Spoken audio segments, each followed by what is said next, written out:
Okay, so here we have a simple harmonic oscillator, which is just a mass on a frictionless surface connected by a spring. So first, what the goal of this video is to explain that doing the Lagrangian or the Euler-Lagrange method along with the Hamiltonian method is equivalent and results in the same dynamic system.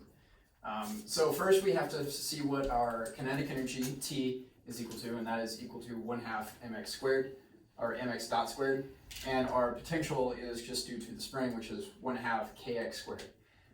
From here we can assemble our Lagrangian, or our Lagrange equation, which is just T minus V. You can see that that is displayed right there.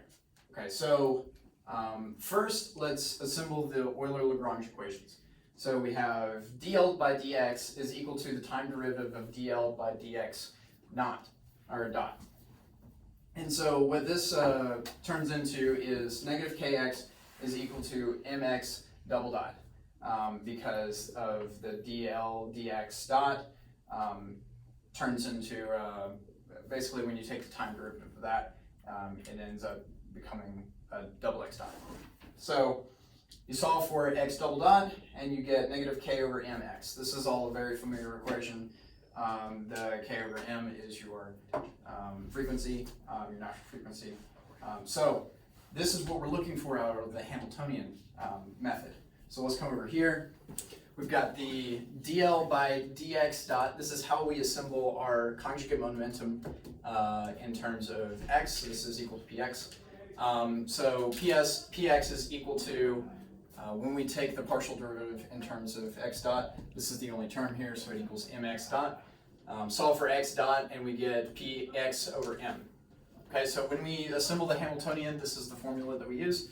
And so you multiply the conjugate momenta times your generalized coordinate dotted.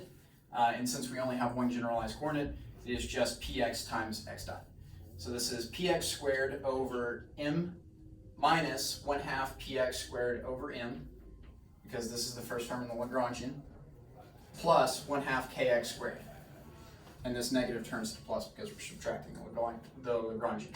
Okay, so now what you have to do is you can assemble your Hamilton's equations. And so first we'll go here, dh over dpx is equal to x dot. All right, so we take the partial derivative of the Hamilton with respect to px and set that equal to x dot. We get px over m, because this simplifies down to a 1/2 px squared over m. And then when you take the partial derivative with respect to px, you get px over m.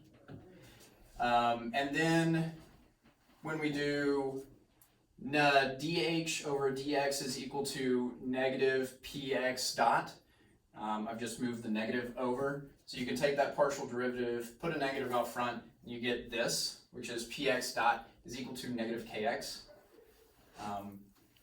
So what you can do actually is you can just take the time derivative of what you got for your first Hamilton equation.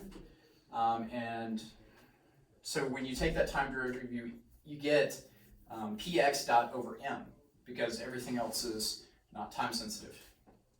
And then you can take your second Hamilton equation and plug it in for this px dot, and you get x dot is equal to negative km over x, proving that both methods are conserved.